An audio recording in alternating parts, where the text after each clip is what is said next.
En el día de hoy vamos a hablar del libro Trabajo y Sociedad, Trabajadores de los Sistemas Defensivos de Cartagena de Indias 1750-1811, escrito por el doctor en Historia Sergio Paolo Solano. Este libro de los trabajadores y el mundo popular tiene el espacio estudiado en la ciudad de Cartagena de Indias, ciudad clave en parte hispanoamericana de la monarquía española. El periodo estudiado por este libro es la segunda mitad del siglo XVIII y la primera mitad del siglo XIX.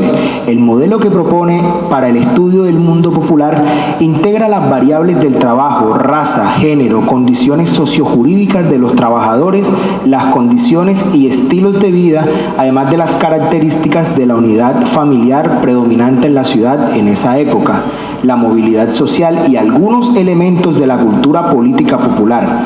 A lo largo de estos 15 años, el autor se ha esforzado por unir varios temas que por lo regular se han abordado de forma aislada y lo ha compilado en una obra, llevando a cabo una investigación exhaustiva. A manera de presentación general, los rasgos generales del libro se inicia con un prólogo de la historiadora mexicana Sonia Pérez Toledo, en el cual contextualiza el significado del libro para la historiografía relativa en las diferentes ciudades del Gran Caribe. Así pues, el libro continúa con una presentación, también conocida por otras personas como introducción, del propio autor Sergio Paolo Solano, en donde presenta los interrogantes que orientan su investigación y las consideraciones metodológicas para la construcción de su obra. En el cuerpo del libro está organizado en 9 capítulos para proceder a dar las conclusiones de su investigación y finalizar con una extensa lista de fuentes consultadas para este trabajo, lo cual muestra el gran trabajo investigativo que ha hecho el profesor. Vemos entonces que Cartagena de Indias en la segunda mitad del siglo XVIII ocupaba el papel de una ciudad de primer orden en la geoestrategia española, siendo una pieza clave en el Mar Caribe. ¿Por qué era una pieza clave en el Mar Caribe para la geoestrategia española? Porque justamente tenía encima toda la responsabilidad de custodiar esta zona de este mar para los españoles y hacer frente a otras potencias. Por esto la ciudad requirió una fuerte inversión en la construcción y mantenimiento de los sistemas defensivos, campo laboral en el cual se desempeñaron gran parte de los trabajadores de esta urbe. Este estudio se centra en los trabajadores y sus condiciones laborales, las técnicas empleadas, las relaciones sociales dentro y fuera de los espacios, además de la vida comunitaria y la incidencia de factores como raza en los espacios urbanos y aspectos importantes en los sectores sociales. Así pues, el libro plantea un diálogo interesante entre la vieja y la nueva historiografía, proponiendo una nueva lectura de la historiografía social y de los sectores populares del Caribe colombiano. También se puede apreciar en la presentación que el autor hace 3 grandes preguntas que serán el objeto de su investigación. Sin embargo, para efectos prácticos del día de hoy estaremos abordando con varias preguntas, incluyendo estas y también las que tenga el público, para poder abordar y deconstruir de pronto de una forma más extensa las dudas que cada uno de ustedes tengan acorde a la lectura de esta obra. Así pues, entonces, en la presentación del libro, profesor, usted comenta que el objeto de estudio son los trabajadores de la ciudad de Cartagena y se plantea 3 grandes preguntas en su introducción. ¿Quiénes eran estos trabajadores? ¿Qué hacían para garantizarse el día a día? Y la otra pregunta que viene es ¿qué orden jugaban en el papel social? Así pues, para responder estas preguntas, usted se planteó una metodología con la cual abordaría las fuentes con las que construyó esta investigación, siendo este libro uno que sin duda servirá como referente para las futuras generaciones. Me gustaría empezar con la primera pregunta sobre esta presentación. ¿Cuál fue la metodología empleada en este trabajo? Buenas tardes a los concurrentes, mi agradecimiento por la presencia en esta presentación de mi último libro que salió en el mes de junio de este año.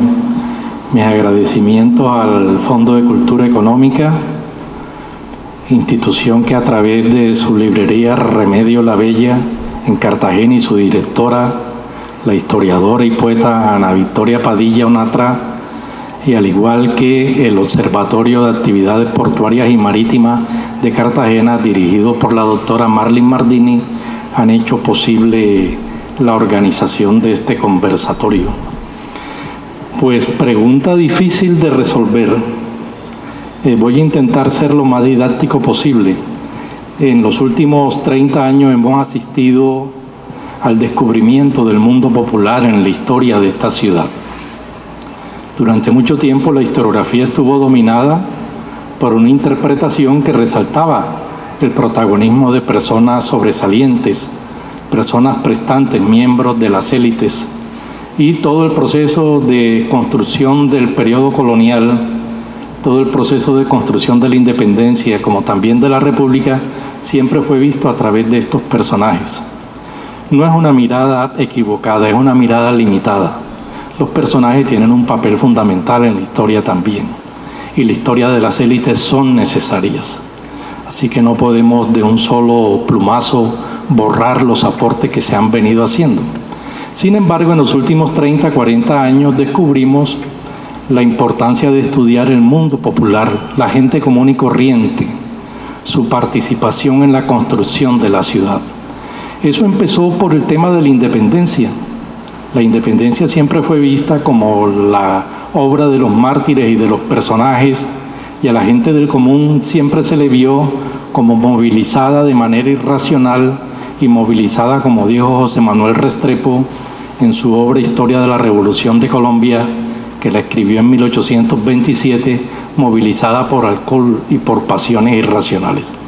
En los últimos 30, 40 años, repito, hemos descubierto que eso era falso, que la gente del común también tenía sus aspiraciones, que en una sociedad de corte estamental y de corte corporativo, que estatuía por legislación formas de discriminación y de marginamiento y que dificultaba la movilidad social, la gente diseñó estrategias para lograr la movilidad social, y la gente también diseñó sus aspiraciones políticas, tuvo una manera de entender sus relaciones con el poder, una manera de entender la relación con lo divino, con la iglesia, y una manera de entender las relaciones con la naturaleza, y una forma de entender las relaciones entre los diferentes grupos.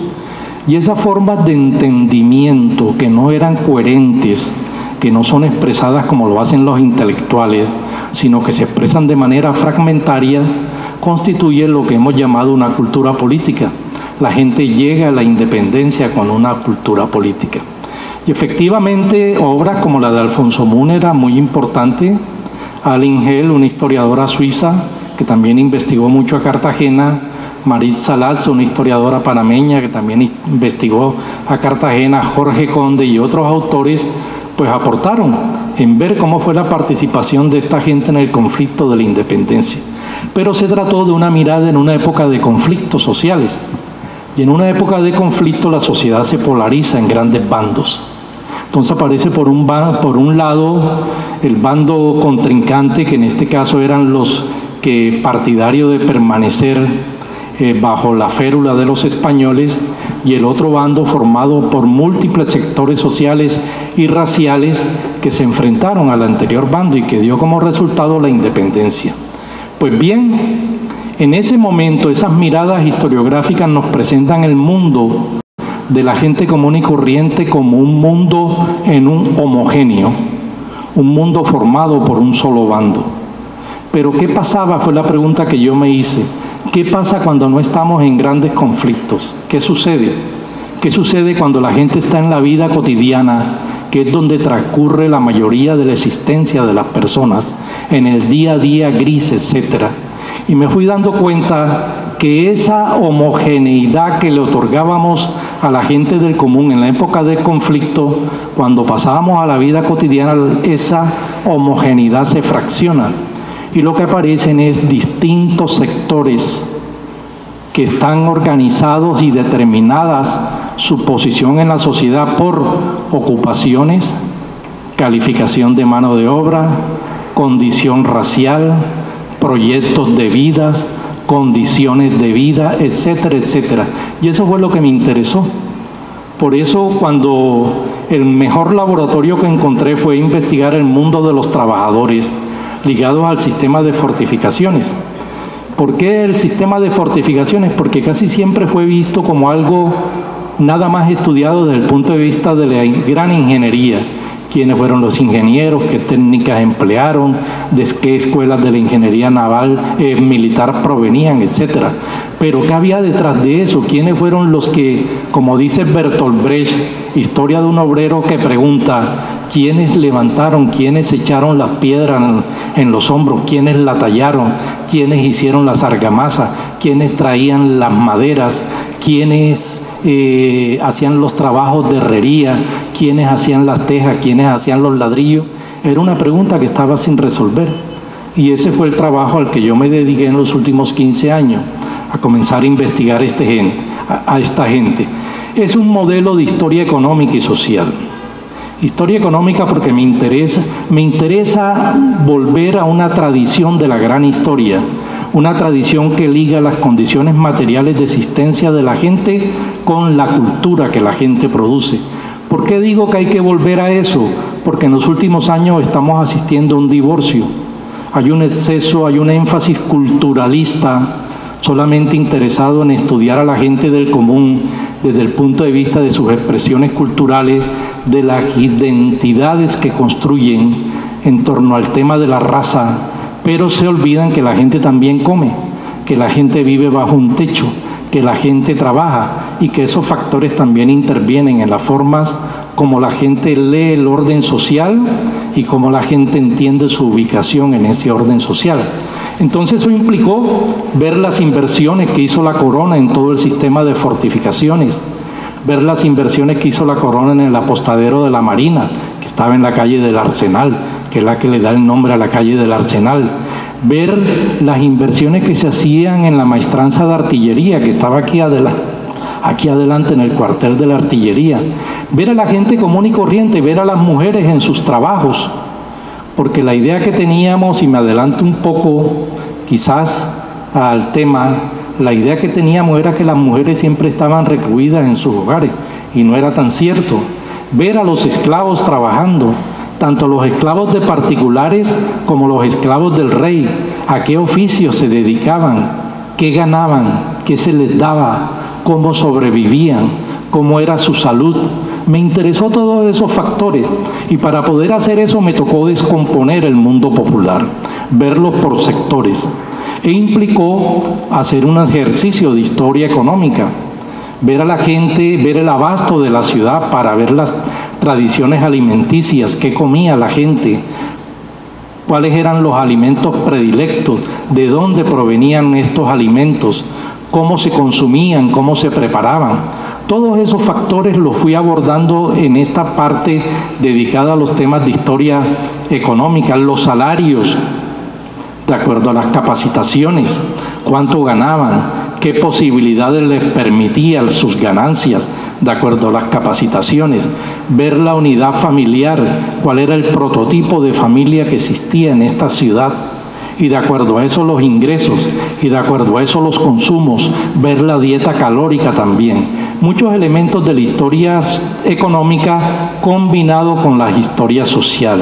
Porque también me interesó ver no solamente la parte de las condiciones materiales de existencia, sino cómo la gente terminaba representándose, su lugar, su posición en el orden social de esta ciudad. Y por tanto me interesó ver el tema de la movilidad social y cómo se representaba en esta movilidad social, qué estrategias diseñaban para alcanzar la movilidad social.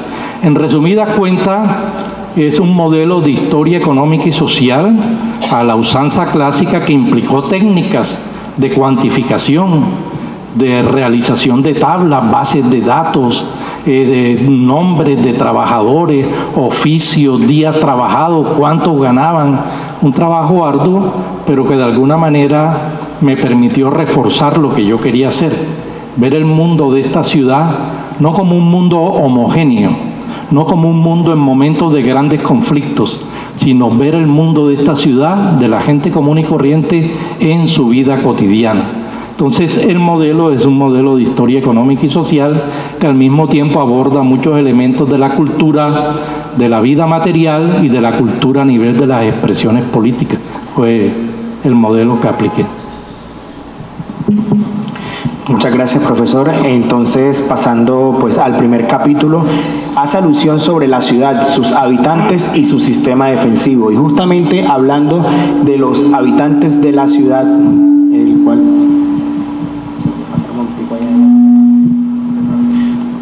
Justamente hablando sobre los habitantes de la ciudad, vemos que sufren un aumento y un descenso poblacional acorde a diferentes circunstancias. Por ejemplo, en la ciudad de Cartagena era común que la población descendiera después de epidemias, después de guerras, después de la carestía de los productos. De pronto, si había un auge económico en otra zona, las poblaciones migraban para ir a buscar mejores campos.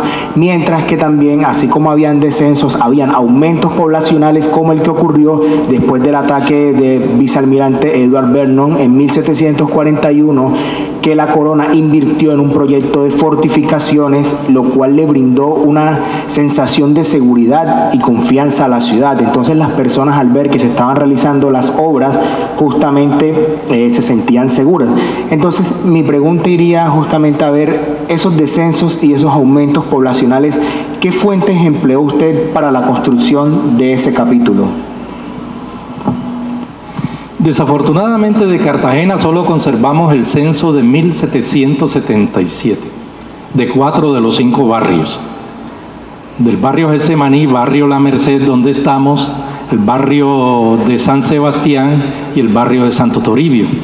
El censo del barrio de Santa Catalina, que es la catedral, ahí en la torre de la universidad la ciudad se dividía en 4 barrios. El censo de Santa Catalina no se ha encontrado. Entonces solamente hemos contado con ese censo. Sin embargo, existen referencias anteriores. Los curas, por ejemplo, llevaban padrones de feligresías y daban cifras gruesas de padrones de feligresías.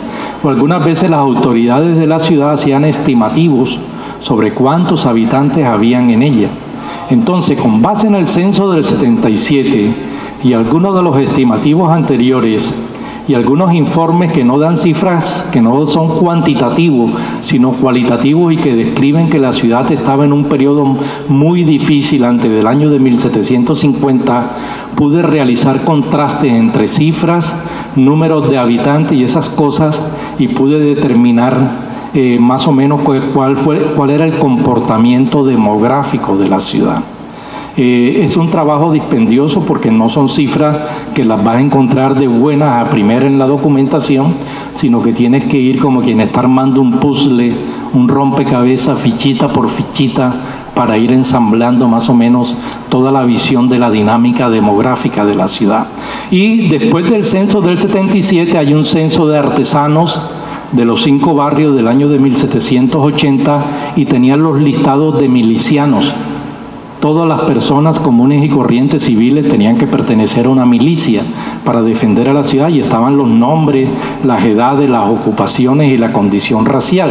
Entonces, el cruce de todas esas bases de datos me permitió ver en qué momento, a partir de 1777 en adelante, comienzan a aparecer nuevos apellidos en la ciudad. Y el aparecimiento de nuevos apellidos está indicando que están llegando corrientes migratorias a la ciudad, que está muy ligado, como bien lo dices tú, a partir del momento en que la ciudad comenzó a mostrar seguridad para sus habitantes.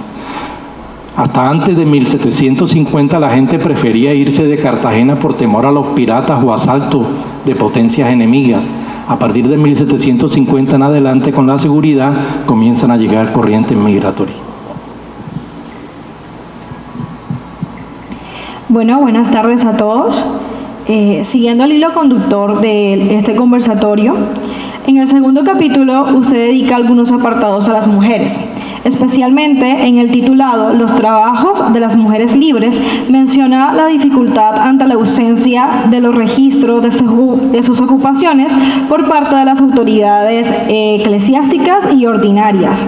E incluso advierte el error de quedarnos solamente con los datos de los censos de 1777 y del 78, porque podríamos tener una visión de que las mujeres se dedicaban solamente a las tareas domésticas. En ese sentido, conviene preguntar qué tipo de fuentes utilizó para llevar a cabo ese estudio distintas a las del censo del 77 y del 78. Por otra parte, señala también que los padrones de población indicaban que Cartagena fue una ciudad compuesta en su mayoría por mujeres. Y en su libro describe esas ocupaciones, los oficios a los que ellas se dedicaban. Desde aquellas que tenían trabajo asalariado en la Real Fábrica de Cigarros, usted comentaba que a excepción de unos 2 o 3 hombres que trabajaron, pero que luego quedó definitivamente compuesta por mujeres, hasta las que registraban como dueñas de pulperías, de tiendas, algunas que se dedicaban al comercio informal. También vemos casos de amos que enviaban a sus esclavas a revender productos en las plazas, en las calles, y también panaderas, aunque muy pocas las que se registraron. Suponemos que fue un negocio bastante competitivo teniendo en cuenta los contratos de asentistas sobre la harina. Y por supuesto aquellas que se dedicaban al trabajo doméstico. En ese sentido, me gustaría saber si de pronto encontró casos de movilidad social propiamente entre mujeres, y de ser así, ¿de qué caso en particular podría comentarnos? Sí, si uno se atiene a los censos, la imagen de la mujer es falsa. Las mujeres son amas de casa y punto, y la mujer no salía de la casa. Y eso es falso porque en el año de 1778 se creó la Real Fábrica de Cigarros en Cartagena, estaba en la calle del Estanco del Tabaco, y eran 3 edificaciones de 2 plantas que unieron. Las 3 edificaciones daban 16 cuartos, y en cada cuarto trabajaba una cuadrilla de mujer, compuesta entre 10 y por 10 o 12 mujeres. Y estas mujeres se empezaban a trabajar a las 7 de la mañana y salían a las 5 de la tarde. Y esa fábrica existió entre 1778 y 1805. Y el promedio de trabajadoras, porque aparecen los listados, cuánto producía cada una por semana y cuánto recibía por libra de cigarros producida. Cuando uno ve eso, el promedio que da son 200 mujeres diarias, durante un lapso de 22 y 5, 27 años, trabajando, saliendo diariamente de sus casas a trabajar y aportando dinero a sus casas. Eso por una parte. Es decir, había un grueso número de mujeres que formaban parte del trabajo asalariado en la ciudad. Pero también uno se encuentra cuando procesa el censo de 1777, que casi el 42% de las familias de la ciudad estaban dirigidas por mujeres, estaban al frente de su familia, ya fuese por condición de viudas, por condición de separadas o porque su marido estaba ausente, como dice el censo, que todavía no sé qué quiere significar eso. Entonces el 42% de esas mujeres tenían que rebuscarse la manutención diaria de su hogar. Muchas trabajaban al interior de sus viviendas, podían producir pábilo, mecha para cañones, mechas para las velas, podían elaborar sombreros. Muchas eran propietarias de pulperías. Ahí muestro cómo crece el número de pulperías y cómo la participación de la mujer en las pulperías pequeñas comerciantes va a ser básico. Muchas eran vivanderas que salían diariamente por la ciudad. Es decir, hay una participación activa de las mujeres en las actividades económicas y se distorsiona esa imagen de que la mujer solamente era ama de casa. Movilidad social puede verse un poco a través de las pulperías. Yo ahí tengo en el libro, aparecen unas tablas donde se muestran el incremento de la participación de la mujer. Pongo un caso: Petrona Romero Porras, hermana de Pedro Romero, el dirigente de la Independencia. Petrona Romero era la portera de la Real Fábrica de Cigarros. Lo fue durante 27 años. Tenía como función revisar a las trabajadoras cuando salían para que no se fuesen a llevar el tabaco, las hojas de cigarro, pero también tenía la función de organizar a las trabajadoras en las cuadrillas y velar porque cumplieran con las metas que se establecían. Después Petrona Romero tuvo un hijo con Juan Salvador Narváez, miembro de la élite de la ciudad, y después vamos a encontrar a Petrona Romero como propietaria de 3 pulperías en la ciudad.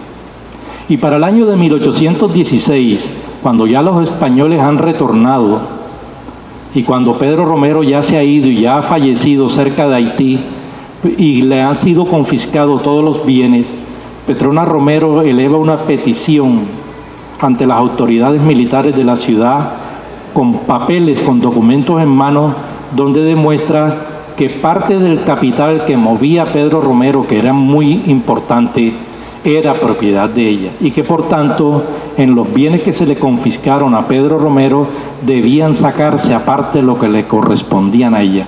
Así como tú encuentras a Petrona Romero, puedes encontrar a través de los libros de alcabalas el impuesto que se pagaba por toda transacción comercial, muchas mujeres que están participando en el pequeño comercio, que después se vuelven propietarias de calesas, de estos coches que vemos aquí, que yo no sé si eran iguales a este, pero eran propietarias de calesas y que también están participando.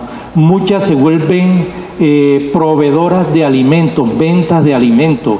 En el Camellón de los Mártires establecen sus fondas y allí tienen sus actividades económicas. Hace falta más información para indagar esto, pero de todas maneras estamos frente a la posibilidad de encontrar el mundo femenino en una dimensión totalmente distinta como la hemos imaginado hasta ahora.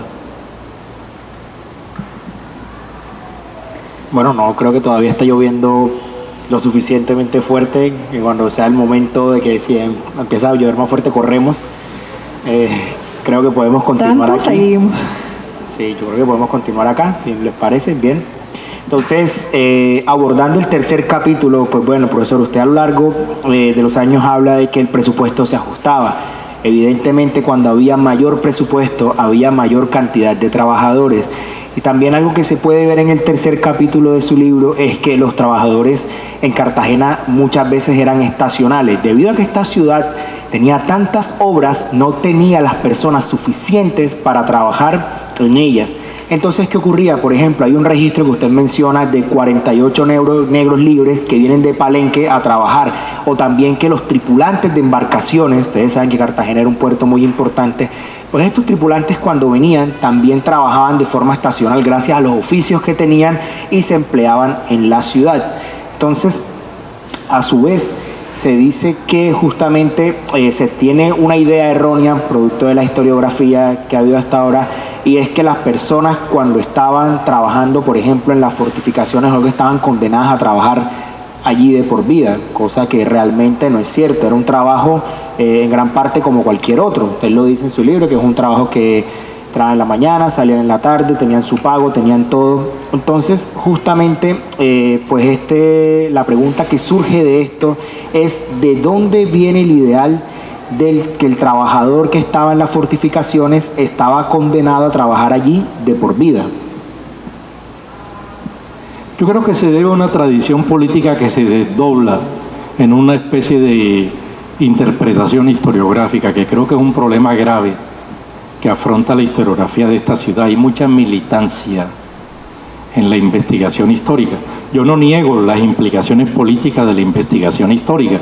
Mi apuesta por la historia del mundo popular forma parte de mi inclinación política como persona democrática.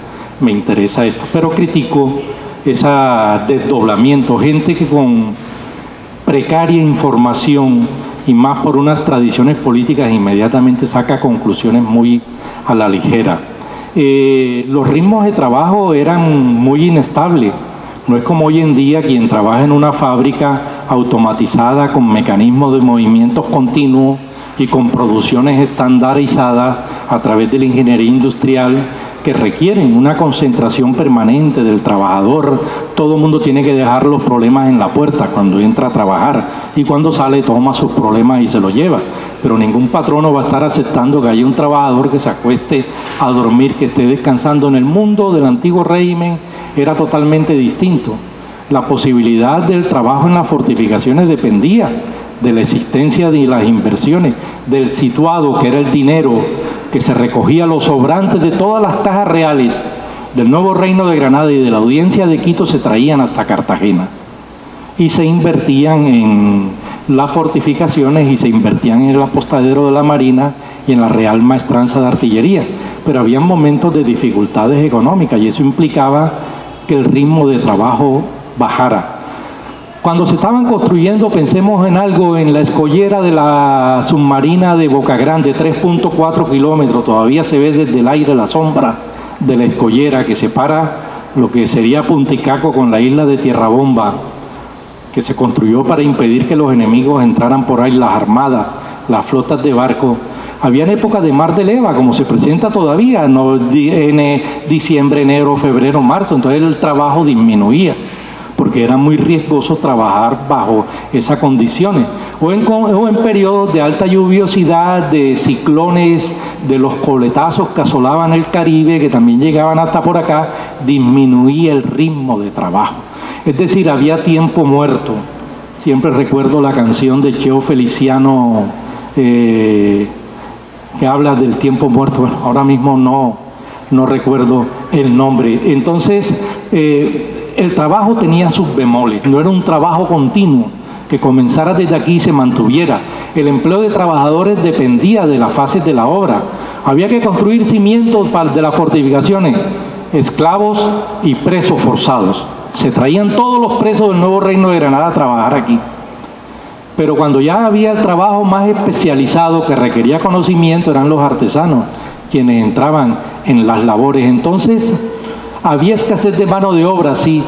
A partir de finales de la década de 1740 comienza a haber una gran inversión para construir el fuerte de San Fernando de Boca Chica, reconstruir el fuerte de San José, reconstruir el Pastelillo, reconstruir Castillo Grande y todo eso. Entonces no hay mano de obra que dé abasto y se mandan banderas, tenientes que se van al interior andino a recoger trabajadores y se les trae con buenos salarios, 4 reales diarios. Decía hace días sobre esto, refiriéndome tanto a los presos forzados como a estos trabajadores, buena parte del trabajo del siglo XVIII lo hizo gente del mundo andino. Siempre nos vivimos quejando de la gente del interior, y buena parte de ese trabajo también descansó sobre, es decir, Cartagena, podríamos utilizar un anacronismo, fue un proyecto nacional, donde participó gente de diferentes partes del virreinato. Se traían, y mucha de esa gente se quedó, otros regresaron, retornaron, pero era una mano de obra, o se traían de los inmediatos alrededores. Cartagena es un peladero aún hoy en día. Cartagena es una ciudad con una vegetación muy escasa, pero es una tradición de origen colonial. Para poder establecer y mantener la defensa de la ciudad no deben haber árboles en sus alrededores. Entonces no hay posibilidad de una guerra con Inglaterra, a tumbar todo el bosque arbóreo que está en los alrededores de la ciudad para impedir que los enemigos puedan apertrecharse detrás de esos bosques. Entonces, para eso se traía mano de obra indígena, de los resguardos de lo que hoy en día es el departamento del Atlántico, Malambo, Tubará, Baranoa, Piojoyo, Usiacurí, se traían.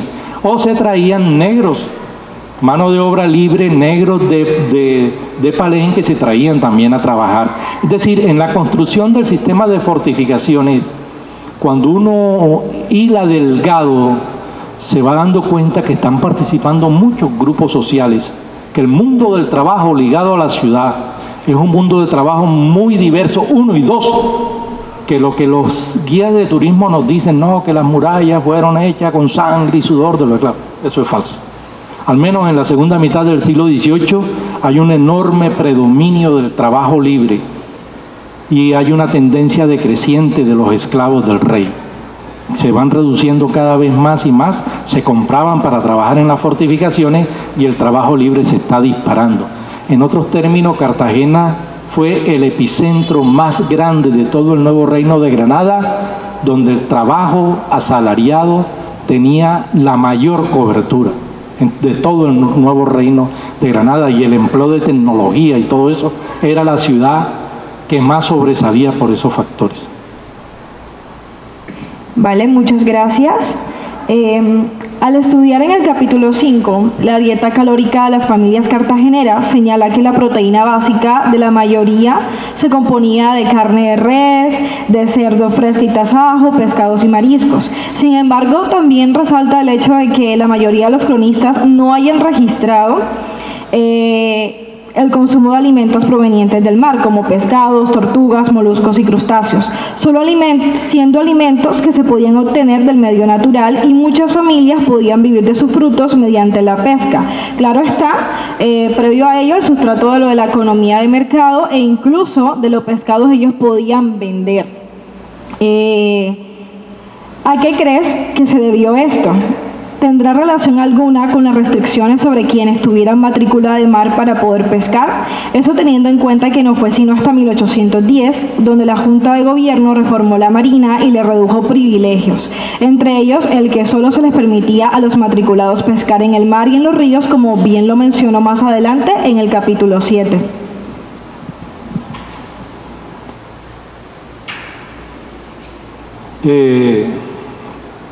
Sí, es una lástima que a mí me interesó el tema de la dieta calórica. Hay una tendencia de investigación a nivel mundial para medir los distintos niveles de desarrollo de los países y en qué momento un país dejó atrás a otro. Hasta los años de 1870, Ciudad de México y Buenos Aires eran más grandes que Nueva York. Pues siempre tenemos la creencia de que Nueva York siempre fue... No, las ciudades nuestras eran más grandes que Nueva York. Entonces hay una discusión en qué momento estos países despegan y dejan atrás al tercer mundo. Y un mecanismo al que se ha acudido es medir la dieta calórica. Se coge un mundo, un universo de personas, los albañiles, pues son iguales en todo el mundo para los periodos que se investigan, que trabajan con escasa tecnología, etcétera, etcétera. Y se construye una canasta familiar, carne, algún cereal, manteca, azúcar, 4 productos básicos, y a eso se le agrega la vestimenta y se le agrega el arriendo, la vivienda, y con eso se construye una canasta de consumo familiar para un año. Y efectivamente lo que uno constata cuando ve los libros de Alcabala y el Fondo Abasto del Archivo General de la Nación era que el consumo de carne de res y de cerdo era altísimo. Aquí teníamos mayor nivel de consumo de carne de res y de cerdo que el mundo europeo. Casi que se consumía una media de 8 onzas diarias por persona en el medio, de acuerdo a las tendencias, los comportamientos de los precios que también hay medidas. Y efectivamente las condiciones de alimenticia, hoy en día una persona adulta está entre 2.800 y 3.200 calorías.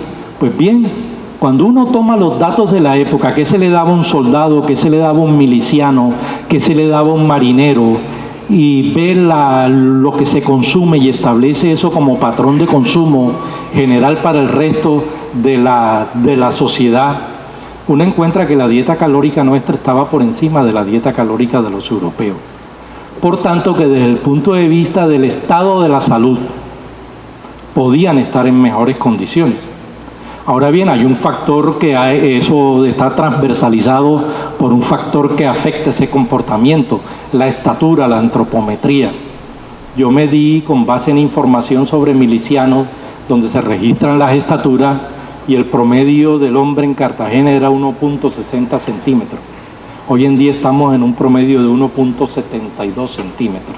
Es decir, que en un lapso de 200 años hemos crecido 12 centímetros, lo que constituye un reflejo de una mejoría en las condiciones de vida. Eso de que todo tiempo pasado la gente antes comía mejor, eso es falso, pero también constituye una expresión de las mejoras en las condiciones laborales. Era la época en que los niños trabajaban y el crecimiento de las personas se determina por las puntas de los huesos.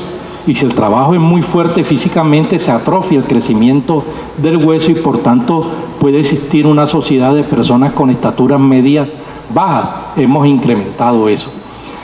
Todo eso, bueno, rehice el proceso, lo pueden ver en el libro y eso, pero ¿qué pasaba con la alimentación marítima? No hay registro de la alimentación marítima.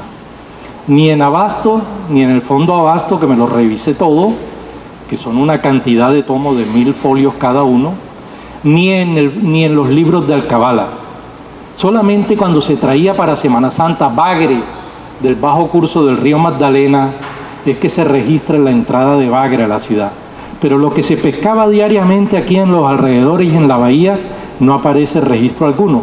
Creo que porque no pagaban alcabala. Creo que era alimentación de autoconsumo y con un pequeño margen para comercialización. La matrícula de la mar afectó esto, no lo afectó. La matrícula de la mar fue cuando se dijo, todos los pueblos que vivan a orilla de corrientes de agua, del mar, del ciénaga, del río, etcétera, sus hombres entre 15 y 50 años deben prestar el servicio de la marinería en Cartagena, y se traían. Pero como la gente era reacia a esa vaina, la gente se escondía. Entonces, para estimularlo, le dijeron, bueno, son los únicos que tienen derecho a pescar. Quien no sea marinero no puede pescar. Obvio que hubo demandas contra esto. Y de hecho lo que uno encuentra en la documentación es que esa limitación nunca se cumplió realmente.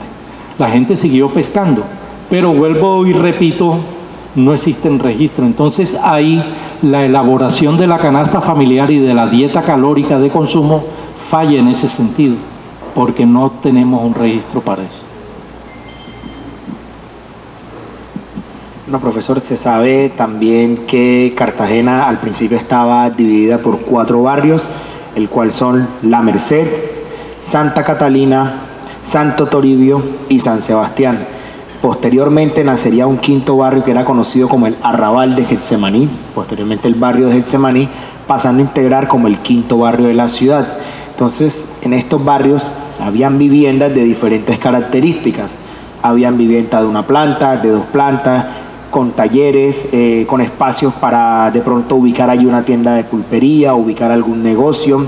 Entonces, mi pregunta va a que si primero cambiaba mucho el valor de un barrio a otro. Por ejemplo, estos 4 barrios de pronto eran las casas más costosas que el de Getsemaní, y si era así, entonces, ¿por qué? También existen mitos sobre Getsemaní. No, Getsemaní era el barrio popular. Santo Toribio también era el barrio popular de Cartagena. Getsemaní para el censo del 77 tiene 16 casas de 2 plantas. Santo Toribio también tiene 16 casas de 2 plantas. El barrio con mayor número de casas de 2 plantas es Santa Catalina, la catedral. Le seguía La Merced, después San Sebastián. Eran barrios policlasistas. No nos imaginemos que la gente humilde vivía en Getsemaní o casi frente a las murallas en Santo Toribio, y que las capas medias vivían en La Merced, San Sebastián, y la élite vivía en Santa Catalina, ¿no? El censo del 77 y los censos artesanos de 1780 muestran que esclavos, artesanos, tenderos, gente humilde vivían distribuidas por toda la ciudad. Getsemaní en su fase inicial se constituyó como un barrio de depósito de esclavos. Después los propietarios de los esclavos no vivían con sus amos. El censo del 77 demuestra que casi un 67% de los esclavos vivían independientes de sus amos, y la mayoría vivía en Santo Toribio. La mayoría alquilaban pequeñas viviendas, alquilaban accesorias, que eran cuartos con salidas independientes a la calle, y tenían que venir diariamente en horas de la noche donde el amo entregarle $1.50 o 2 reales, y el resto de lo que ganaban durante el día era para ellos. Entonces eso lo permitió a muchos esclavos, de hecho, dice Rafael Díaz Díaz, disfrutar de libertad en la ciudad. Se movilizaban libremente por la ciudad y se ocupaban en diferentes labores en la ciudad. Es decir, lo que quiero mostrar con estos datos es que no necesariamente podemos hacer un reduccionismo de porque Getsemaní fue el Arrabal durante mucho tiempo, fue el barrio popular durante toda la historia. Creo que después eso surge como imaginario con la construcción del mercado público de Cartagena en el año de 1904, que estaba ahí donde está el centro de convenciones, y eso determinó una dinámica en Getsemaní de cantinas, de bares, de almacenes, pequeñas tiendas, vendedores ambulantes, y le dio esa dinámica. Pero para el siglo XVIII no tiene esas características. Obvio que a extramuros, si nos desplazamos hacia la calle del Pedregal, o a lo que hoy en día es Puerto Duro, o lo que está por La Matuna, que está ahí frente a lo que colinda con lo que hoy en día es San Diego, uno encuentra que estaban las casas más humildes. Pero si nos desplazamos por la calle de la Media Luna en la documentación, y la vemos, y si nos desplazamos por la calle Larga, eran casas de 2 plantas y eran casas de buena condición. Pongo como ejemplo, Pedro Romero crece, nace, vive en el censo del 77 por los lados de Puerto Duro. Ya para el año de 1784 ha comprado la casa que está frente a la iglesia de la Tercera Orden, donde está la edificación de la Universidad Rafael Nuño, una casa, un edificio de 4 pisos. Ahí la compra a Romualdo Rodríguez y después la transforma en una casa de 2 plantas. Y al igual que Pedro Romero, Pedro Medrano. Es decir, hay un sector de artesanos que se está moviendo en la ubicación urbana en la ciudad, producto de la movilidad social que ellos están adquiriendo.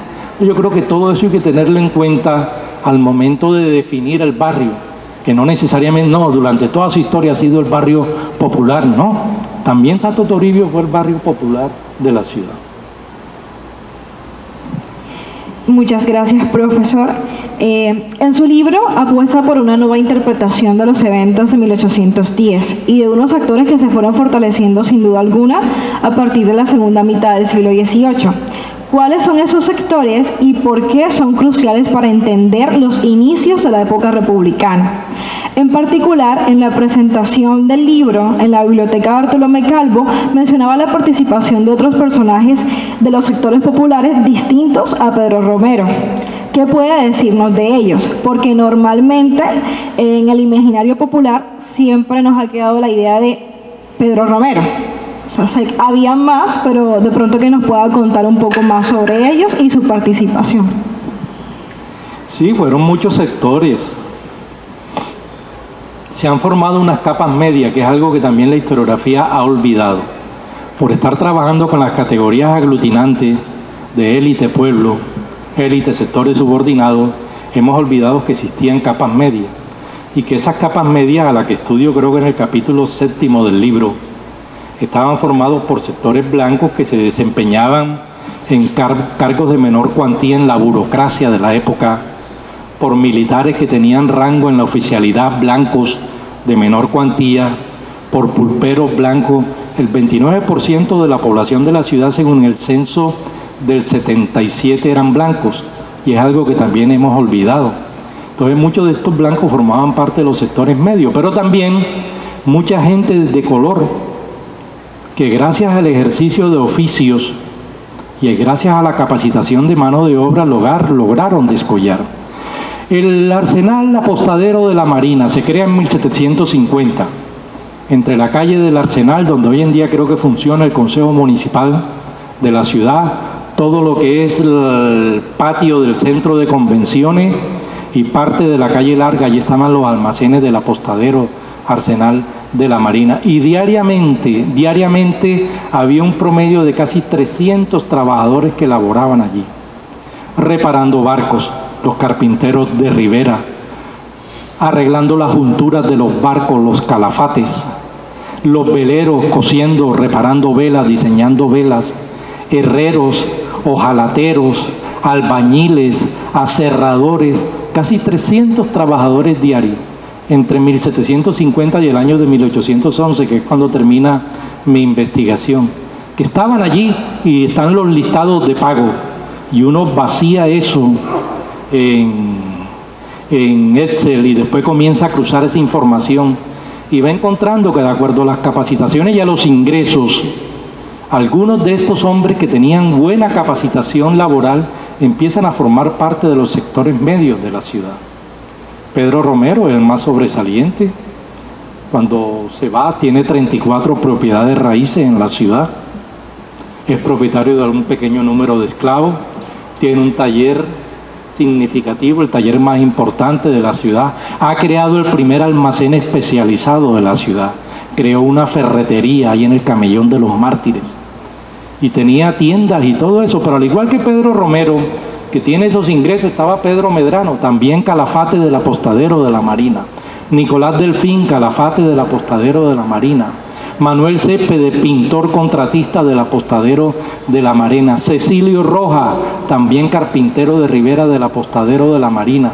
Y muchos, Bruno Berrío también. Uno va encontrando a muchos de estos hombres que tienen buenos ingresos y que después se desdoblan en propietarios de pulpería.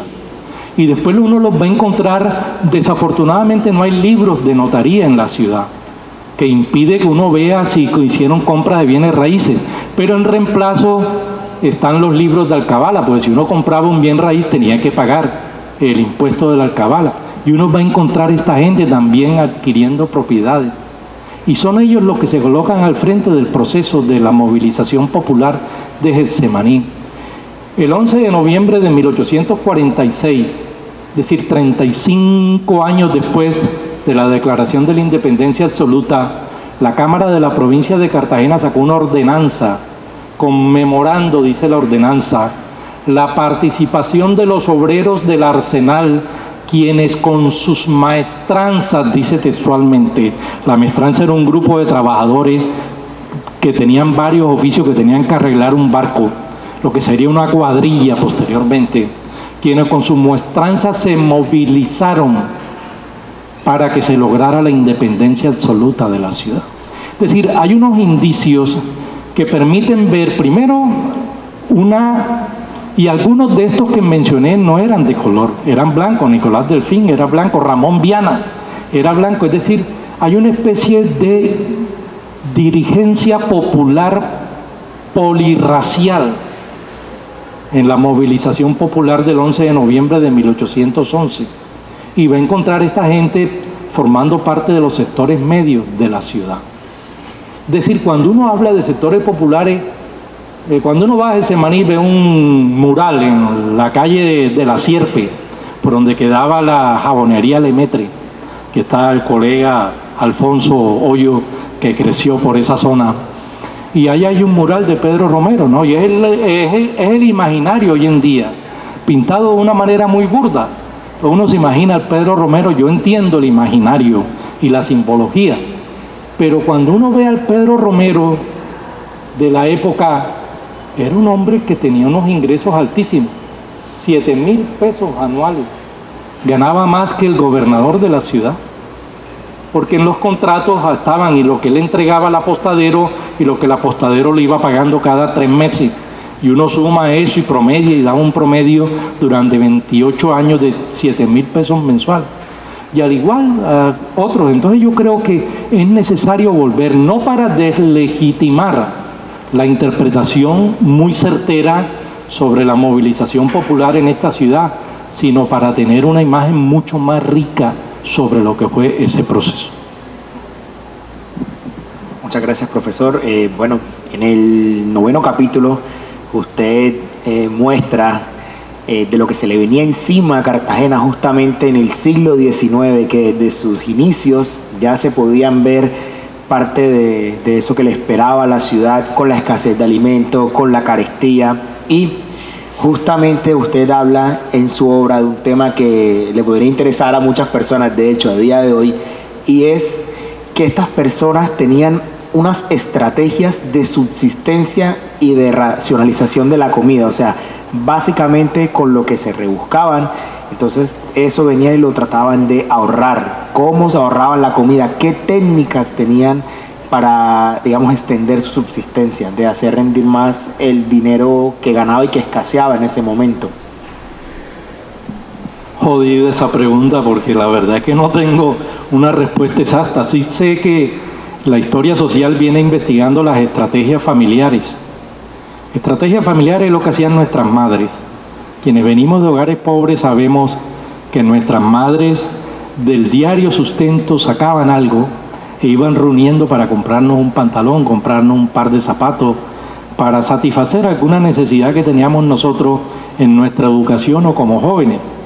Y también las estrategias familiares son esas formas como una familia planea para que el menor sea el que estudie, y tanto padre como los hermanos mayores se sacrifican, y el menor es el que estudia y logra ser profesional.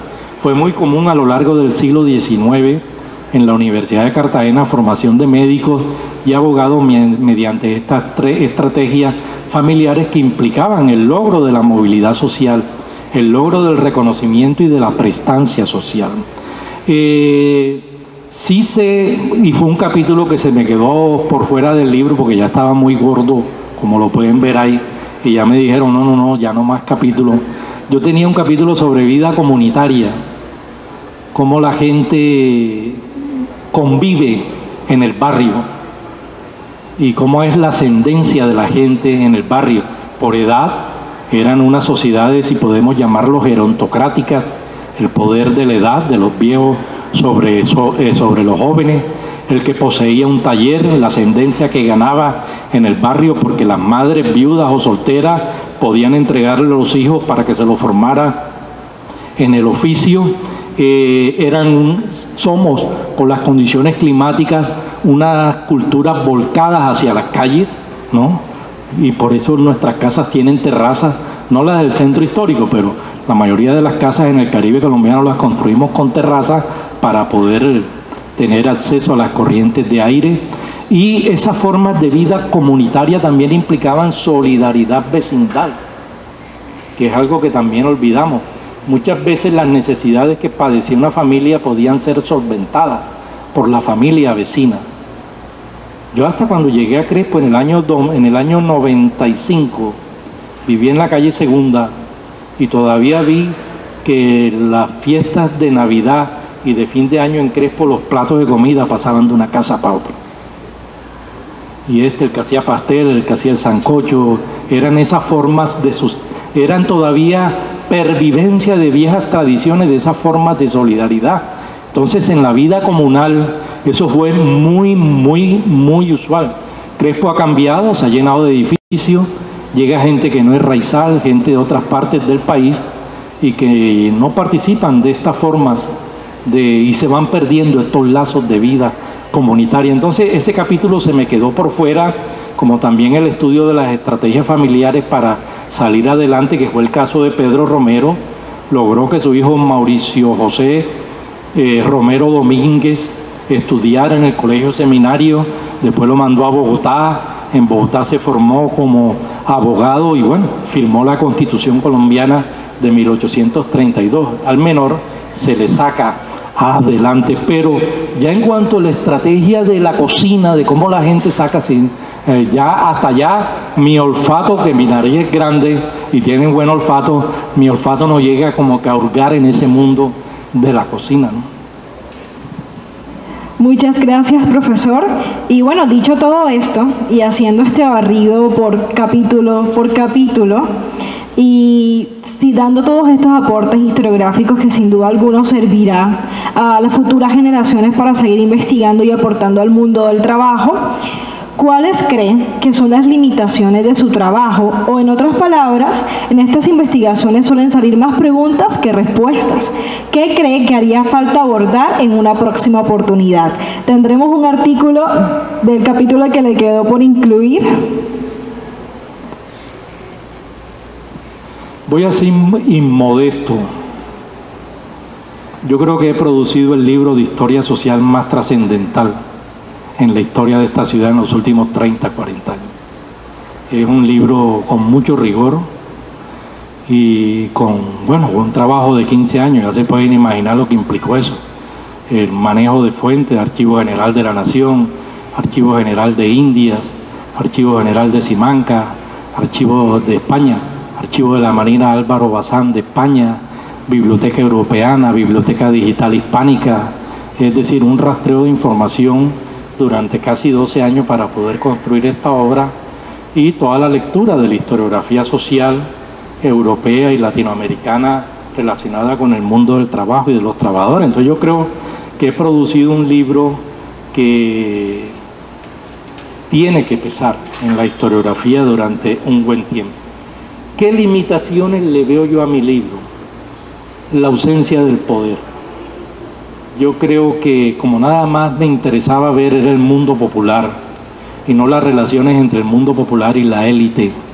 Entonces, esa dialéctica de los diferentes sectores sociales y el poder cómo es instrumentalizado por parte de las élites y de las instituciones hizo falta en mi libro. Que bueno, ya llega un momento en que uno se cansa de estar escribiendo y dice, no, ya hasta aquí llegó y hasta aquí lo dejo. ¿Qué viene? Yo, como dijo la doctora Marlene Bardini ahorita refiriéndose a mí, trabajé los trabajadores de 1850 a 1930 Ahora hice investigación sobre el mundo del trabajo 1750-1811. Quiero llenar el vacío de 1812 a 1850 para tener un arco temporal de estudio del mundo del trabajo y del mundo popular de 180 años, que sería como que llenar ese vacío y después retirarme e irme a disfrutar ya las calles y andar tranquilo. Y no, esto es una pasión que no se abandona nunca. Creo que uno se muere en esto. Pero sí ya empezar a escribir sin el rigor del utillaje de la investigación histórica, ni de las exigencias del mundo académico, sino escribir libremente. Ya creo que tengo ganada la fama de que lo que digo lo digo basado en buena información de archivo. Ya eso me da licencia para empezar a escribir cosas sin necesidad de estar colocando. Ese libro tiene como 1600 pies de página. Sí, lo que me venga en gana y libremente y sin pensar en la comunidad académica, sin pensar qué van a decir los españoles, qué van a decir los gringos, qué van a decir, no. Escribir para la gente común y corriente quiero. Sí, porque es obvio, eso es un libro que no se lo va a leer cualquiera. Soy yo y lo cojo a veces y lo tiro. No, ya no lo quiero ver más, pero creo que eso es un vacío y creo que eso es lo que sigue de mi parte. Bueno, profe, para finalizar y dejarlo de bombardear con preguntas, hay una última, y es que teniendo en cuenta que este libro se hace pues, de lectura obligatoria para todos los historiadores, las historiadoras, y teniendo en cuenta que justamente aquí está, pues de la mitad de este público que nos acompaña el día de hoy, la mitad son estudiantes que están justamente iniciando su camino investigativo. Usted en su ardua experiencia de décadas de investigación como profesor, como formador, usted fue dejando pistas sueltas y fue dejando varios detalles, sugiriendo unos próximos estudios para futuras generaciones. Entonces, ¿qué cree usted de pronto algunos de esos temas que los estudiantes puedan agarrar y continuar ese camino de la historia? Oye, pero tú por qué haces esas preguntas. ¿Qué más lo mete uno en camisas de 11 varas? Lo primero es un consejo. Hoy estuve a punto de escribirlo en mi Facebook. No exotice a su objeto de investigación. Es una tendencia muy generalizada últimamente. A mí me gusta el mundo popular, el mundo del trabajo, pero yo no lo exotizo. No creo que esa historia sea mejor que la historia de la élite. Yo sigo pensando a la usanza de la historia clásica francesa, que el objetivo es la historia total, la historia que integre a todos los sectores sociales y ver sus dinámicas y eso. Y no exotizar, no creer que porque trabajo los artesanos, y si veo un artesano por la calle, un artesano, y voy al taller, artesano, y voy a... No, eso es porque hay una tendencia con determinados temas a la exotización de esto. Entonces hay gente que no puede ver a alguien tocando tambor porque, el mundo, ahí está África. Entonces hay unas exotizaciones que no le veo sentido. Yo creo que es necesario establecer distancia. Y a los jóvenes les doy ese consejo. A veces es mejor trabajar temas alejados en el tiempo, que los alejen de las implicaciones políticas inmediatas de lo que están investigando, para que tengan un mayor nivel de objetividad. La investigación histórica se hace por dos razones. La más usual es decir, no, es que tenemos que conocer el pasado para estudiar el pasado, para conocer el presente y transformarlo. Bueno, quien quiera creer eso, que lo crea. Yo creo en Erich Hobsbawm. Hay que estudiar el pasado porque es una dimensión de la existencia humana. Y cualquier tema. Alguna vez me leí en Lin Hunt un artículo sobre clavos y herraduras. En qué medida el estribo de los caballos transformó la guerra antigua, en la Grecia antigua. ¿Eso tiene que ver con el presente? No, nada. Ya nadie va a decir que eso tiene implicaciones políticas. Pero creo que es un tema determinado por la curiosidad humana, por la necesidad de conocimiento. Y yo creo que eso es necesario hacerlo. Si ustedes me preguntan, ¿usted políticamente qué? Yo soy de izquierda. Y respaldo a la izquierda y hago campaña por la izquierda. Pero no hago de mi objeto de investigación algo exótico, algo que considere como que... No. Creo que el objetivo fundamental es la historia social, la historia total. Y quienes quieran hacer historia de élite bien pueden hacerla. No necesariamente la condición social de uno determina automáticamente su objeto de investigación. Yo me hice historiador del mundo del trabajo porque fui militante de izquierda durante 27 años. Yo tenía acumulado una cantidad de lectura de marxismo que me facilitaba acceder a este tipo de investigación. Pero no creo que necesariamente esa historia sea mejor que la otra historia. Creo que es necesario la historia de élite y la historia de todos, absolutamente de todos los sectores sociales. Y ver en qué medida ensamblamos ese rompecabezas de la historia total, donde estén participando y representados todos los grupos y todos los actores sociales e instituciones y todos.